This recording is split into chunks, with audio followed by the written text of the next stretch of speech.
a proteína de soja, até onde ela é recomendada para a mulher ou não? Que está ciclando, mas mesmo assim, como eu sei que já quem perguntou tá ciclando, já vou te dizer também para quem não está ciclando, a proteína de soja para a mulher. E aí? Olha, eu tenho algumas pacientes vegetarianas, não, né, com esse uso de hormônio, né? Mas a proteína de soja, por exemplo, a proteína de soja texturizada, de uma boa procedência, já caiu bastante por mito em relação a essa condição de alteração hormonal, que precisa ser cuidado. A gente vê mais isso na infância e na adolescência, onde está num processo de desenvolvimento da parte hormonal, que pode ser prejudicada em alteração desse quesito, né, da produção dos hormônios, tá? Mas é claro que, né, já a gente escuta falar e tem na literatura afirmando em relação a essa relação né, da alteração hormonal em relação ao uso de soja, mas é a procedência da soja, a quantidade dela, nós não vamos utilizar como uma única fonte exclusiva da proteína. Nós temos diversos outros alimentos que podem contribuir né, no consumo energético final ao desenvolver o planejamento alimentar para atingir a quantidade ideal de proteína da mulher ou do homem, por exemplo. Tá? Eu tenho um paciente, o Maicon, né, que é vegetariano, faz uso de testosterona e faz uso da proteína texturizada de soja com os outros alimentos vegetais. E tranquilo, não tem nenhum tipo de. E treina muito bem. Treina super bem, não tem nenhum tipo de relação, né? Nós temos o acompanhamento dos exames, tudo muito bem dentro do ideal, do aceitável. Já que você falou sobre o homem e a proteína de soja, a capacidade ali de hipertrofiar ali, então, né? A proteína de soja e a proteína animal, né? É, ela consegue suprir as necessidades e ter o mesmo desenvolvimento muscular de que comendo ovos, por exemplo, ou, sei lá, frango, carne, enfim. Sim, sim. Hoje eu posso afirmar que sim, porque eu estou com um volume maior de paciente vegetariano. É claro que a gente não vai fazer uma comparação, por exemplo, deste que faz uso de hormônio e de outro que não faz, Sim, né? Sem sombra de dúvida, a gente não pode ser hipócrita de dizer que ele é mais favorecido em claro, relação à claro. hipertrofia, tá? Mas o que precisa considerar? A absorção desse alimento, hoje eu vejo que tem uma grande transição que eu venho observando no consultório das pessoas tentarem fazer essa transição para uma dieta mais, eu chamo da transição do semi-vegetariano, pela questão da proteína animal vem sendo pouco digerida, né? A gente não entende de fato, a gente nunca vai saber, na verdade, todo um processo da aceleração da indústria alimentícia que vem acontecendo. Eu acredito que essa condição está dentro também né, da carne, do frango, enfim.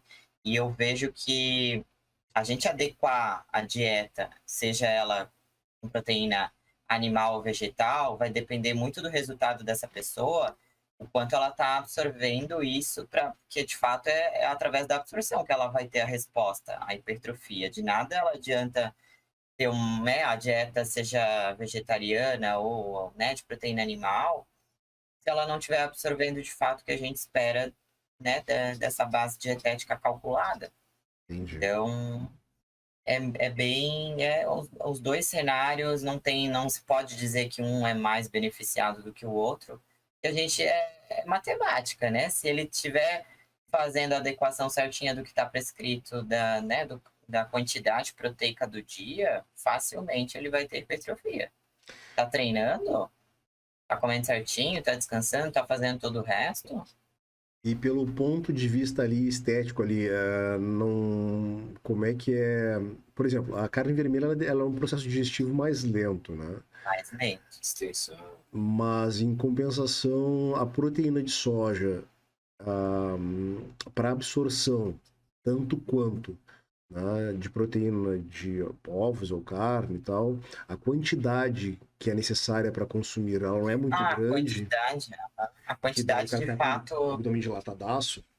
Não, até pelo contrário, a quantidade dela, né? Vamos fazer uma equivalência aqui que eu fiz recentemente. 50 gramas da proteína de soja vai ter uma equivalência para 150 gramas de frango, por exemplo, tá? Claro, isso cozido, pronto, né? Sim, sim. Então, não é um volume tão alto, não. Claro que se a gente for usar só a única fonte exclusiva da proteína, ele vai ter um volume, né, desse alimento superior da dieta. Daí, se tratando de um grão, né, assim como tantos os outros, também tem uma demanda digestiva mais aumentada. Então, ele pode ter um processo de distensão, dificuldade de absorção se esse intestino não estiver saudável, porque daí o volume da quantidade da proteína provinda do grão ali está aumentado. Mas, dificilmente, eu na minha prática não uso uma fonte exclusiva, né, Sim. só de proteína. Seria o que, digamos ali, poderia usar a proteína de soja, por exemplo, com uma carne, é tipo uma carne moída quase, o pessoal usa, tipo, com uma É, carne moída de frango ou de gado, alguma coisa assim, sim, eles. misturado. É, não, no cenário de juntar, assim, né? Mas aquele que não, né, não consome nada, né, de animal, não, daí Pois é. nem dá de fazer essa. Mas na transição do que uma paciente veio pedindo, né? É isso que eu fiz mesmo. A gente fez ali umas 50 gramas de frango e 25 ali da proteína de soja para dar 150 ali do que ela precisava da refeição. Entendi. Isso é bem interessante falar, porque eu já usei bastante proteína de soja, mas faz muito tempo atrás. E eu fazia geralmente isso. Eu não sou muito de carne vermelha, né? Não sou muito chegado em carne vermelha mesmo. Então eu misturava a carne branca assim, moída junto com proteína de soja, né? Era aquilo ali. Mas daí, na época começou a estudar que prejudicou os ossos, porque prejudicou o homem, não sei o que, daí tipo, opa, mas faz muito tempo atrás. Daí eu tipo, ah não, parei. O medo Aham. foi maior. A proteína de soja, ela agora tem o que você pode falar aí sobre essa questão para o homem? Ela tem algum problema de baixa testa, alguma questão assim, não? Então, aquilo que eu falei, há muito tempo atrás acreditava-se né, com muita certeza, muita afirmação quanto a isso em relação a essa alteração hormonal, né? Mas isso vai depender muito da procedência da soja, né? Do transgênico, Sim. principalmente.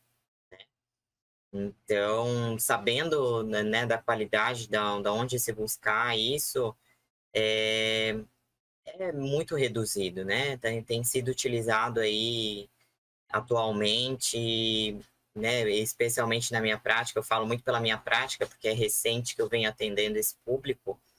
Em acompanhamento de exames, não tivemos nenhum tipo de alteração. A Andrea Santos estava agora com a gente aqui acompanhando o canal e ela até tem patrocínio de uma marca de alimentos. Eu não sei se ela está aí ainda, Andrea. Andrea Santos, quem quer seguir a Andrea, Andrea Dubai, lá no Instagram. Queria que ela pudesse me responder alguma coisa se esses produtos lá que ela consome, se eles têm a proteína de soja também. Uhum. Visando justamente essa questão, porque eu ia perguntar isso para a André agora, senão eu vou perguntar fora do ar depois se ela não estiver. Como é que o público pode saber qual a procedência, o que que é uma procedência boa, de qual é que é a proteína de soja, digamos assim, com segurança, realmente boa, né? Como É, saber isso? Não pois é. tem. A gente não tem muita certeza, né? A gente, de fato, se a gente for pensar todos os outros alimentos, né? A gente tem que ser seletivo e buscar informação e conhecimento de tudo que a gente vai se alimentar. Então, hoje o que que eu vejo desses pacientes vegetarianos sempre estão buscando fora do mercado essa proteína de soja, né? Do mercado normal, comum que a gente chama, né? Eles vêm buscando mais da loja de produtos naturais, que eles já têm esse produto em lojas de produtos naturais, que é a texturizada, na verdade, né? Que daí eles fazem até receitas, né? O mercado também já tem a texturizada, né? Mas o que já é um selo obrigatório da indústria é o selinho do transgênico, que já tem que ter, né, na embalagem, né, se for do mercado. E da loja de produtos naturais, ali eles já vão ter uma escolha, provavelmente, de um produtor isento, né, do transgênico, né, com selo de certificação, Porque loja de produtos naturais, ele já... Claro, nem tudo que está oferecido lá dentro a gente considera que é Sim, saudável e que claro, eu claro. sempre falo que é uma ilusão, né? Mas por se tratar especialmente dos a granéis, né? Eu vejo que a gente tem um contato muito forte com algumas lojas, eu sempre gosto de conhecer, para eu poder indicar. Então, eu vejo que eles têm muito cuidado com a procedência da onde eles buscam esses produtos, né? Então, é o que eu vejo aí que os meus pacientes vêm buscando a proteína de soja texturizada da loja de produtos naturais.